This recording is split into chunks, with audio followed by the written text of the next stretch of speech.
이동의 촉 시간입니다. 촉 가이드 박가영 아나운서와 함께합니다. 어서 오십시오. 네, 안녕하세요. 반갑습니다. 오늘 앵커들 있는 자리에서 기자가 네. 한자어 말실수를 해가지고 하루 종일 화제가 됐는데 무이죠. 무운을 빈다. 네. 예. 그 기자들이 그렇게 실수할 때 예. 앵커도 어떻게 바로 잡아줍니까? 아니면 그냥 조용히 넘어가라 이런 생각을 합니까? 예. 박가영 앵커 자리 있었으면 어떻게 했을 것 같아요? 그걸 바로 잡아줘야 되는데 네. 좀 민망하지 않게 은근슬쩍 넘겨야 되는데 네. 그게 또 능력이 아닐까 싶습니다. 그렇죠. 예. 저 같은 경우에도 뭐라고 하지 좀 그랬을 것 같아요. 그냥 넘어가지 않을까 싶은데 어쨌든 그것도 뭐 진행자가 할 일 중에 하나긴 하죠. 예, 알겠습니다. 자, 오늘 어떤 이야기 해볼까요? 네. 어제 민주당 선대위 1차 명단 나왔고 오늘 공식 발족을 해서 이 이야기부터 해봐야 될 것 같은데 상임 선대위원장까지 해서 선대위원장만 13명에 달하고 이제 메머드급이다라는 평가가 나오고 있습니다. 이 작가님 어떻게 보고 계신가요? 뭐 메모드급 규모가 중요한 게 아니고요. 예. 얼마만큼 열심히 하느냐가 중요하겠죠. 예. 그리고 사실은 이렇게 경선이 끝나면은 하나로 모으는 작업은 어느 당, 어느 정파나 하는 것이고, 근데 결과를 내놔야 되는 거죠. 그러니까 2012년 대통령 선거 때 민주당 문재인 후보가 당선이 됐습니다만 그때 문재인 후보가 민주당의 주류라고 할 수 없었거든요. 네. 호남 동교동계가 있었으니까. 그러니까 호남 동교동계에서 열심히 문재인 후보를 밀지 않았어요. 그리고 문재인 후보도 적극적으로 그들을 내 편으로 끌어들일 생각도 안 했고 이긴다고 생각했거든. 네. 근데 결국은 졌잖아요. 아주 근소한 차로. 그러니까 그런 것들이 근소한 차이의 패배 결과를 낳기 때문에 이렇게 메모드급을 꾸렸다. 그게 중요한 게 아니라 얼마나 열심히 하느냐. 그게 중요한 거겠죠. 다만 이재명 후보로서는 조금 고무적인 게 오늘 출범식. 출범식에 예. 특히 각을 세웠던 이낙연 전 대표라든가 박용진 의원이 굉장히 강한 워딩으로 원팀을 강조했고 특히 박용진 전 후보 같은 경우에는 다른 분들은 그냥 박수만 칠 때 혼자서 뭐 이게 좌석에 호응을 유도하기도 하고 뭐 손짓 발짓 제스처 써가면서 굉장히 크게 반응하더라고요. 그런 거 봤을 때는 이재명 후보는 그거 보고는 조금 마음이 좀 놓이지 않나 그런 생각 듭니다. 진짜 말씀하신 대로 당내 경선을 함께 치렀던 그런 후보들이 뭔가 지지 연설을 보내는 부분에서 인상 깊었다라는 그렇죠. 평가들이 많이 나오고 있는 것 같습니다. 이게 아무리 같은 당, 같은 이념을 갖고 있는 사람이라고 해도 경선 기간에 빈정상하고 그러면 도와주고 싶지 않아요. 아유, 사람 마음이 또 그런 그럼요. 거죠. 예. 그리고 그거는 뭐 내가 특정 지역을 언급하지는 않겠습니다만 특정 지역에서 경선에서 패배한 사람이 상대 당을 도운 적도 많습니다. 그렇기 때문에 이재명 후보 또 이재명 캠프에서 활동했던 사람들은 지금 조금 뒤로 물러나는 모습이잖아요. 예. 그리고 이제 다른 쪽에 있었던 분들을 많이 지지하고 뭐 이런 모습 보여주고 있는 거기 때문에 뭐 예를 들면은 김남국 의원 같은 경우에도 이재명 지사의 핵심 인사다. 네. 수행실장 하면서 뭐 7이나 이런 얘기까지 들었잖아요. 지금 밀려났잖아요. 밀려났다 표현하면 안 되나? 죄송합니다. 개인적으로 또 친해서 이렇게 얘기할 수 있지 않나. 어제 제작진들 깜짝 놀랐네. 밀려난 게 아니고 네. 본인이 이제 율사기 때문에 법률 지원팀으로 자리를 이동했다. 이렇게 죄송합니다. 네. 특히나 경선 과정에서 이낙연 캠프 측과 좀 많이 마찰이 있었기 때문에 이재명 후보 같은 경우에도 그들과 뭔가 화합하기 위해서 많이 노력을 하는 것 같더라고요. 어제도 만찬 활동을 가졌다고 하던데요. 뭐 맥주 회동이라고 하죠. 그런 거 사실은 2017년 대선 때 문재인 후보는 결정되고 바로 다른 후보들과 맥주 회동했고 바로 그때는 원팀이 됐어요. 그리고 뭐 안희정 당시 후보나 이재명 후보는 현직 지자체장이었기 때문에 선거운동을 못해서 그 아내들이 대신 운동해주고 그런 일이 있었는데 그때라고 생각하면 조금 늦었죠. 지금은 이렇게 원팀이 된 게 늦었습니다만 그럼에도 불구하고 국민의힘 야당보다는 빨리 후보가 됐으니까 지금이라도 손잡고 나아가는 것이 이재명으로서는 뭐 천군만마를 얻었다 이렇게 볼 수 있겠죠. 그리고 또 출범식 얘기들을 조금 해보자면 넥타이 가지고도 이야기가 있었고요. 그래요? 예. 그 문재인 대통령이 26일에 선물한 넥타이라고 하더라고요. 그 얘기도 있었고 또 이제 출범 시 꾸린 내용 자체가 뭔가 이재명 후보를 잘 드러낼 만한 내용들이었다라는 말들이 있었습니다. 그럴 수밖에 없죠. 예. 그건 당연히 그렇게 하는 건데, 뭐 그리고 그 당 대표도 이재명 후보의 걸어온 길 이야기하면서 소년공 출신, 뭐 인권 변호사 강조하고 뭐 그렇게 하면서 하는데 그 흥행은 그렇게 크게 된 거 아닌 것 같아요. 왜냐하면 예. 저도 오늘 봤습니다만 유튜브에 동시 접속자 수가 그렇게 많지 않았거든요. 그러니까 이미 후보가 됐기 때문에 아마 그렇지 않나 싶고, 넥타이는 뭐 원래 색깔 자체가 이제 민주당을 파란색. 의미하는 그런 색깔인 것이고, 청와대 가면은 그 넥타이 선물 많이 하던데요. 저는 못 가봐서 못 받았습니다. 네. 저도 받을 일이 없겠네요. 네. 넥타이를 안 하니까. 네. 네. 그리고 청와대 선물을 혹시 받아보셨나요? 명절 때마다 주는? 명절 때마다 이 작가님이 자랑하시는 거는 제가 많이 아닙니다. 봤습니다. 저는 한 두 번밖에 못 받아봤습니다. 예. 네. 캠프 내부 구성 이야기도 잠깐만 해보자면, 뭐 개인적으로 로봇 학대가 굉장히 논란이었고, 어제 또 이 작가님도 촉 시간에 이야기를 했었고, 이런 거 관련해서 가짜뉴스 대책반 같은 거 꾸려지면 어떨까? 어떤 필요하죠. 부분도 있을까요? 예, 가짜뉴스 대책반은 필요합니다. 그리고 민주당이나 이재명 캠프 쪽이나 지금 언론이 특히 기성 레거시 미디어가 우리 편이 아니라고 생각하고 있거든요. 그러면 당연히 가짜뉴스 대책반, 뭐 미디어 대책반 이런 거 만들어서 적극적으로 응해야 됩니다. 그러니까 이 로봇 학대 논란, 이게 사실은 말이 안 되는 거잖아요. 예. 그리고 로봇에 뭐, 학대를 붙이는 게 말이 되냐? 예. 또 풀 영상도 아니고, 그리고 그 자리에 있었던 기자들은 아무도 기사를 쓰지 않았거든요. 이게 커뮤니티에 먼저 이렇게 글이 올라오고 그 온라인을 위주로 쓰는 기자들이 그걸 받아서 기사 썼단 말이에요. 그리고 다시 이제 커뮤니티로 퍼지는 이런 현상이 벌어졌는데, 이런 것들을 적극적으로 대응할 필요가 있다. 근데 지금 아직 이런 가짜뉴스 대책반이라든가 뭐 언론 대응팀이 안 꾸려졌기 때문에 네. 이거를 누가 하느냐? 후보 본인이에요. 네. 이재명 후보 본인이 SNS에 쓰고 혹은 기자들과 인터뷰할 때 얘기하고, 근데 워딩을 부드럽게 하면 기사로 안 다뤄주니까 세게 얘기하고, 그러면 또 이재명은 센 사람이다. 뭐 또 인성 문제로 연결되고, 그 계속 이재명한테는 그게 악순환이거든요. 그러니까 후보는 하지 말고 후보는 정책 같은 거 해라. 그러니까 가짜뉴스 대책반 만들어서 여기서 해야 되는데 이런 게 없으니까 후보가 할 수밖에 없다.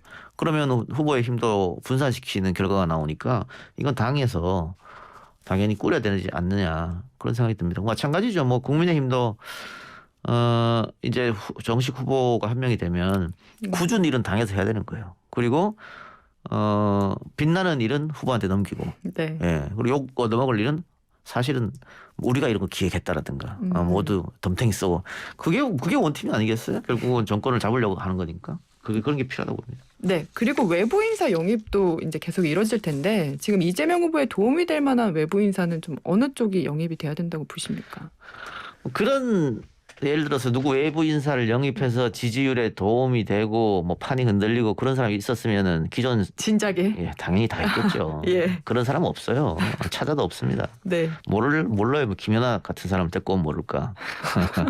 이게 되겠습니까? 아유. 예, 안 되기 때문에 네. 없는 걸 일부러 찾을 필요는 없다. 예, 그런 생각 들어요. 그리고 그래도 뭐 팁을 좀 드리자면, 이거는 양당 똑같습니다. 지금 모든 대권 주자들이 호감보다 비호감이 더 높거든요. 그래서 비호감도를 낮출 수 있는, 그러니까 옆에 서 있을 때 비호감을 낮출 수 있는 그런 인사들이 좀 필요하지 않을까 싶습니다. 근데 과거와 달리 정치권의 영입 작업 쉽지 않아요. 다들 거절하거든요. 네. 뭐 박가영 앵커한테 이런 영입 제의 들어오면 하겠어요?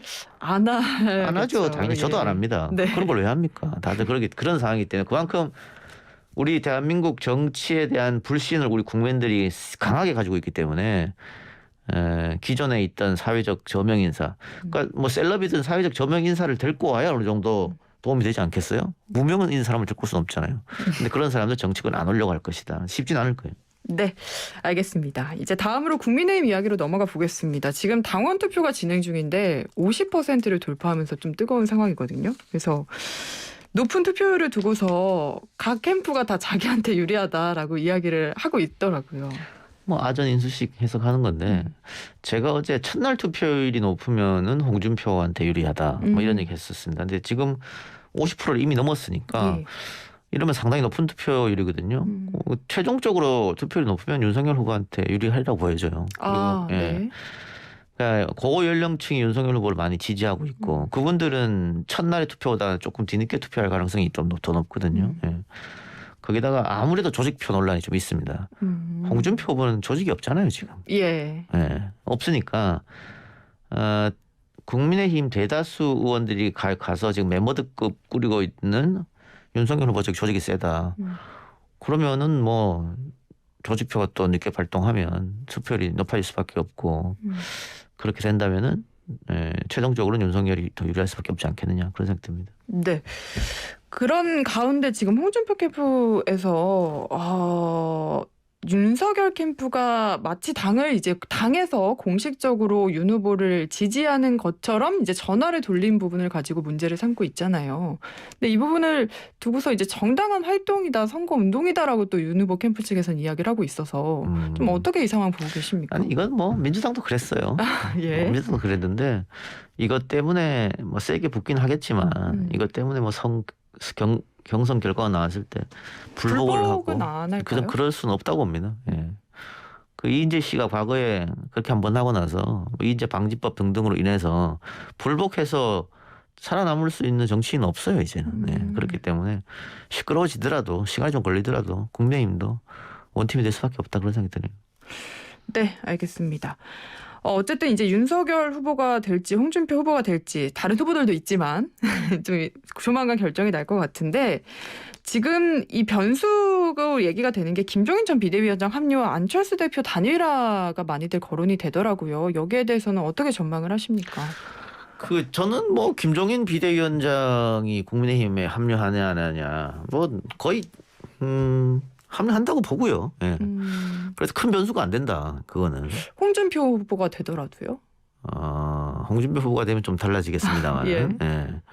근데 그것보다는 오히려 국민의힘과 민주당은 안철수 대표가 어떻게 되느냐 이걸 더 신경 쓰지 않을까 싶어요. 이게 오히려 더 큰 변수다. 그러니까 예를 들면 지금 뭐 두 자릿수 정도, 그러니까 한 자릿수 후반이나 두 자릿수 초반 이렇게 안철수 후보가 여론조사하면 나오거든요. 네. 저는 개표에 들어가면 그렇게는 안 나온다고 봅니다. 그렇게 높게는. 안 나오지만 어쨌든 여론조사에서 그 정도 포지션을 갖고 있으면 국민의힘이 계속 외면할 수 없습니다. 손을 내밀든 갈 수밖에 없어요. 네. 거기다가 여론조사에서 오차 범위 내 민주당과 국민의힘이 접전을 벌인다. 그럼 더더욱 안철수 주가는 급해지죠. 올라가겠죠. 급해질 수밖에 없습니다. 그리고 그럴 때는 민주당은 느긋하고 국민의힘은 급하니까 그때 어떻게 포지션을 갖느냐. 왜냐하면 김종인 비대위원장이 당에 들어왔다고 했을 때 지금까지 김종인, 이준석, 안철수한테 했던 태도 같은 거 보면 상당히 폄하하거든요. 네. 쭉 그래왔거든요. 네, 맞습니다. 앞으로도 그렇게 보여요. 그러니까 지난 재보궐 때도 그렇게 해서 안철수 후보가 높은 지지율이 있었던 거 다 까먹었잖아요, 결국. 이번에도 그럴 것이다. 근데 이번에 또 그렇게 나오면 안철수 후보가 이번에도 그럼 포기할 것인가, 단일화 할 것인가.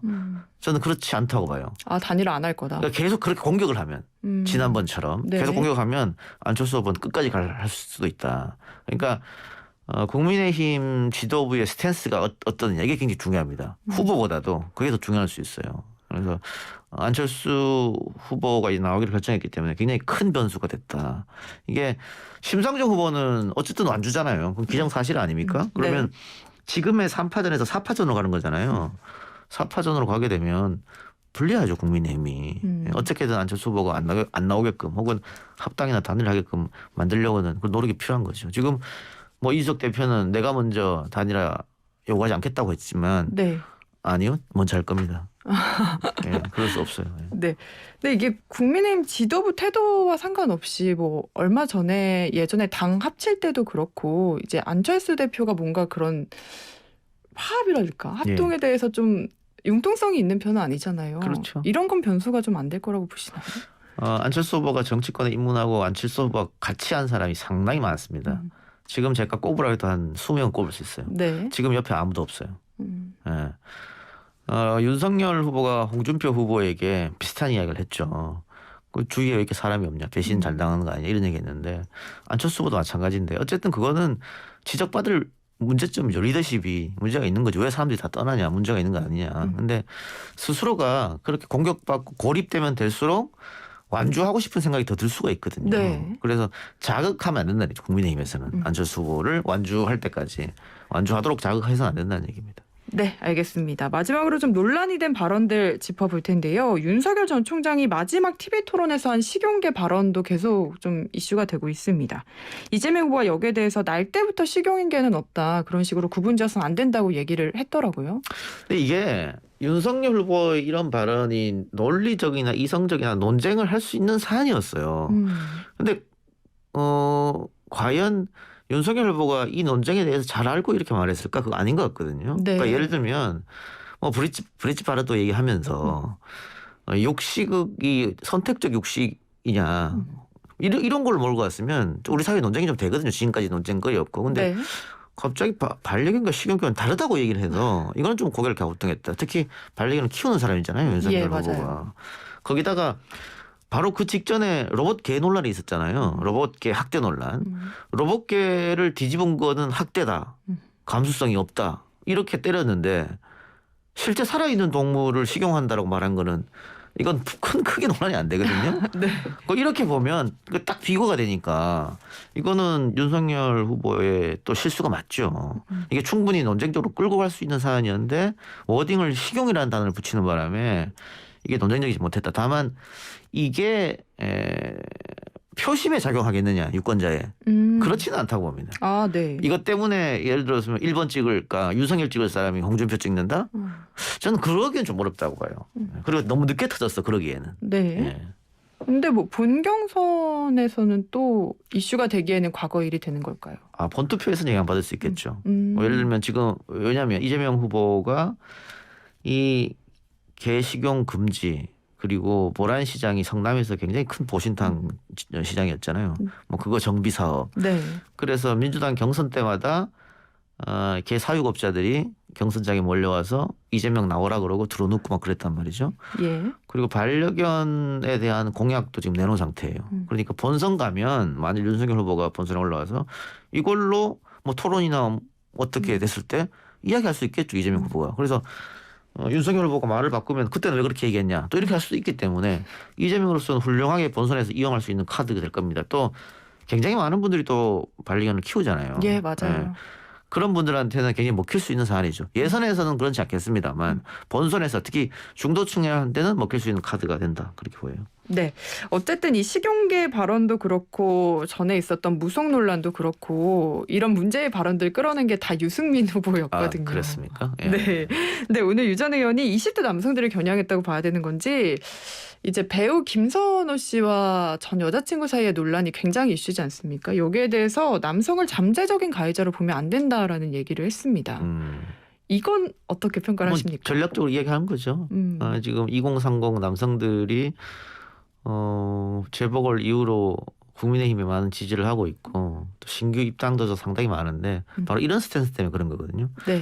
그러니까 2030 특히 젊은 남성들이 민주당하고 사이가 멀어진 것은 대통령이 페미니스트 대통령 주장하고 난 이후 그 후로부터 각종 정책들은 역차별 정책이다. 이렇게 생각하기 때문에 이렇게 왔어요. 그래서 지금은 그게 확증 편향으로 굳어져 버렸거든요. 네. 그러니까 민주당에서 어떤 이야기를 해도 믿지 않아요.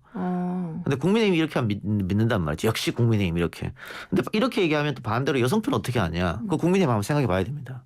그래 지금 이재명 후보는 여기에서 아무 말을 하지 않고 있지 않고 있거든요. 네. 왜냐면 아까 얘기했듯이 이렇게 얘기한다고 2030 남성 젊은이들이 믿어주느냐. 그것도 아니야. 그러면 조금 있는 여성표도 떠나. 그게 딜레마인 거죠. 그래서 오히려 이재명 후보 전략 이 젠더 문제는 아예 언급하지 않는다. 오히려 그게 나을 수도 있어요. 전략상. 네.